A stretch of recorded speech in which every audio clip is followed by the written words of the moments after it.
Hello friends, எல்லாருக்கும் வணக்கம். Welcome back to our channel கிராமத்து சமையல். ஸோ இன்றைக்கி என்ன ஸ்பெஷல் வீடியோ பார்க்க போகிறோம் அப்படின்னு பார்த்தீங்கன்னா, பிரியாணி ரெசிபி தான் பார்க்க போகிறோங்க. சிக்கன் பிரியாணி என்னோடய ஸ்டைலில் நான் எப்படி பண்ணுறேன் அப்படின்றத வந்து உங்களோட ஷேர் பண்ண போகிறேன். இப்போ தான் ஃபர்ஸ்ட் டைம் சேனலுக்கு வந்திருக்கீங்க அப்படின்னா ப்ளீஸ் சப்ஸ்கிரைப் பண்ணிக்கோங்க. பக்கத்தில் இருக்க பெல் ஐக்கானை கிளிக் பண்ணிக்கோங்க. நான் வீடியோஸ் போடும்போதெல்லாம் நீங்கள் என்னோடய வீடியோ வந்து மிஸ் பண்ணாமல் பார்க்கலாம். ஸோ வாங்க வீடியோக்குள்ளார போகலாம்.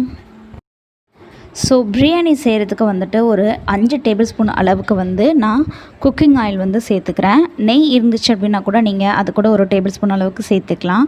நல்ல வாசனையாக இருக்கும். இல்லை அப்படின்னா பிரியாணி செஞ்சு முடிச்சதுக்கப்புறமா கடைசியாக கூட நீங்கள் பண்ணிக்கலாம். இதில் வந்து பிரிஞ்சி இலை, கடற்பாசி, பட்டை இது மட்டும்தான் நான் சேர்க்குறேன். மற்ற அந்த மசாலா பொருட்கள் எல்லாம் எனக்கு வந்து அந்த டேஸ்ட் பிடிக்காது அப்படின்றதுனால வந்து சேர்க்கல. உங்களுக்கு வேணும் அப்படின்னா நீங்கள் வந்து அன்னாசி பூ, கிராம்பு இதெல்லாம் வந்து சேர்த்துக்கலாம். கூடவே வந்து ஒரு 150 கிராம் அளவுக்கு வந்து பெரிய வெங்காயத்தை கட் பண்ணி சேர்த்துக்கிறேன். பெரிய வெங்காயம் வந்து நல்லா பொன்னிறமாகிற வரைக்கும் நம்ம வந்து வதக்கணும். எந்த அளவுக்கு நல்லா வதக்குறோமோ அந்தளவுக்கு டேஸ்ட் பிரியாணியில் வந்து ரொம்ப நல்லாயிருக்கும். இது கூட வந்து கொஞ்சம் கருவேப்பிலை சேர்த்துக்கிறேன். அதையும் வந்து நல்லா வதக்கிக்கிறேன். இப்போ பார்த்தீங்கன்னா வெங்காயம் நல்லா வதங்கிடுச்சு. இது கூட வந்து ஒரு 150 கிராம் அளவுக்கு வந்து தக்காளி பழம் நல்லா பழுத்த பழமாக பார்த்து சேர்த்துக்கிறேன். இதை வந்து நல்லா நம்ம வந்து வதக்கிக்கலாம். வெங்காயம் சேர்த்ததுக்கப்புறமா இஞ்சி பூண்டு விழுது சேர்க்கணும். நான் வந்து அந்த ஸ்டெப் வந்து மறந்துட்டேன். அதனால் வந்து தக்காளி நல்லா வதங்கின பிறகு வந்து நான் எல்லா விதமான மசாலா பொருட்களையும் வந்து சேர்க்கும்போது இஞ்சி பூண்டு விழுது சேர்த்துக்கிட்டேன். இதில் வந்து ஒரு டேபிள் ஸ்பூன் அளவுக்கு தனி மிளகாய் தூள், ஒரு டேபிள் ஸ்பூன் அளவுக்கு கரம் மசாலா தூள், 1/4 டேபிள் ஸ்பூன் அளவுக்கு வந்து மஞ்சள் தூள் சேர்த்துட்டு நல்ல எண்ணெய் பிரியிற அளவுக்கு வந்து வதக்கணும். ஸ்லோவாக குக் பண்ணும்போது பிரியாணியோட டேஸ்ட் ரொம்ப சூப்பராக இருக்கும். அதனால் எல்லாமே ஸ்லோவாக குக் பண்ணி பாருங்கள். அந்த எண்ணெய் வந்து பிரிய நல்லா வாசனையாக மணமாக இருக்கும். இஞ்சி பூண்டு விழுதை வந்து 2 டேபிள் ஸ்பூன் அளவுக்கு நான் சேர்த்துருக்குறேன். இப்போ பாருங்கள் நல்லா அப்படி எண்ணெய் பிரிஞ்சு வந்துருச்சு. அடுத்ததாக வந்து நான் சிக்கன் வந்து சேர்த்துக்கிறேன். இதில் வந்து 3 லெக் பீஸ் வந்து சேர்த்துருக்குறேன். அதுக்கப்புறம் வந்து சிக்கன் பீசஸ் வந்து கொஞ்சம் சேர்த்துருக்குறேன். மொத்தமாக சேர்த்து 3/4 கிலோ அளவுக்கு வந்து சேர்த்துருக்குறேன்.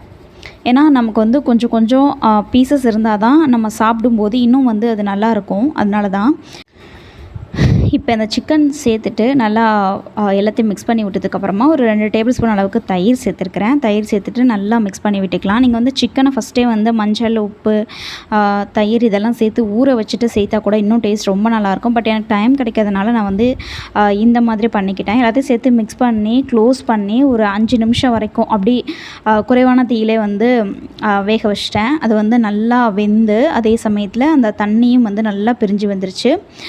இதுக்கேட்டில் பார்த்திங்கன்னா பாஸ்மதி அரிசி வந்து நான் கழுவிட்டு ஒரு 20 நிமிஷம் வந்து ஊற வச்சுருந்தேன். அதை வந்து இதில் நான் சேர்த்துக்கிட்டேன். பாஸ்மதி அரிசிக்கு பார்த்திங்க அப்படின்னா 500 ml அளவுக்கு தான் நான் தண்ணி வச்சேன். ஏன்னா 1 கப் இதுக்கு வந்துட்டு 2 கப் அளவு தண்ணி சேர்க்கணும்.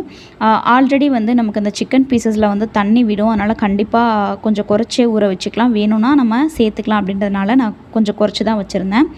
உங்களுக்கு பார்த்தாவே தெரிஞ்சிருக்கும் அதில் வந்து நல்லா தண்ணியும் விட்டுருந்துச்சு. இதில் வந்து ஒரு கைப்பிடி அளவுக்கு மல்லி இலை, புதினா இலை சேர்த்துக்கிட்டேன். உப்பெல்லாம் நான் சேர்த்துட்டேங்க. அந்த கிளிப்பிங்ஸ்லாம் நான் வந்து இது பண்ணல, ஜஸ்ட் எடிட் பண்ணிட்டேன். இது வந்து ஃபுல்லாக க்ளோஸ் பண்ணிவிட்டு உப்பு காரம் எல்லாம் கரெக்டாக இருக்கான்றதை செக் பண்ணிவிட்டு கரெக்டாக 2 விசில் விட்டால் போதும். இல்லை அப்படின்னா அடியில் வந்து அடி பிடிச்சிரும். நமக்கு வந்து குழஞ்சும் போயிடும், உதிரியாக கிடைக்காது. ரொம்ப டேஸ்டியாக இருந்துச்சு இந்த பிரியாணி. நான் வந்து இப்படி தான் எல்லா பிரியாணியுமே வந்து பண்ணுவேன். இதில் நீங்கள் தான் டிஃப்ரெண்ட்டாக செய்வீங்க அப்படின்னா அதுக்கேற்ற மாதிரி நீங்கள் வந்து மாற்றி அமைச்சிக்கலாம். ரொம்ப டேஸ்டியாக, ரொம்ப உதிரியாக ரொம்ப நல்லா இருந்துச்சு பிரியாணி. இதுக்கு சைடிஷ்ஷாக வந்துட்டு நீங்கள் சிக்கன் கிரேவி பண்ணிக்கலாம், அல்லது தயிர் பச்சடி கூட வச்சுக்கலாம். நான் வந்து தயிர் பச்சடி பண்ணியிருக்கேன். ஸோ அவ்வளோதாங்க, ரொம்பவே சிம்பிளாக பண்ணிட்டோம். இந்த வீடியோ பிடிச்சிருந்துச்சின்னா இங்கே லைக் பண்ணுங்கள், ஷேர் பண்ணுங்கள், கமெண்ட் பண்ணுங்கள். அண்ட் இன்னொரு இன்ட்ரெஸ்டிங்கான யூஸ்ஃபுல்லான கண்டென்ட்டோட நான் வந்து உங்களை மீட் பண்ணுற வரைக்கும் நன்றி, வணக்கம், டாட்டா, பாய்.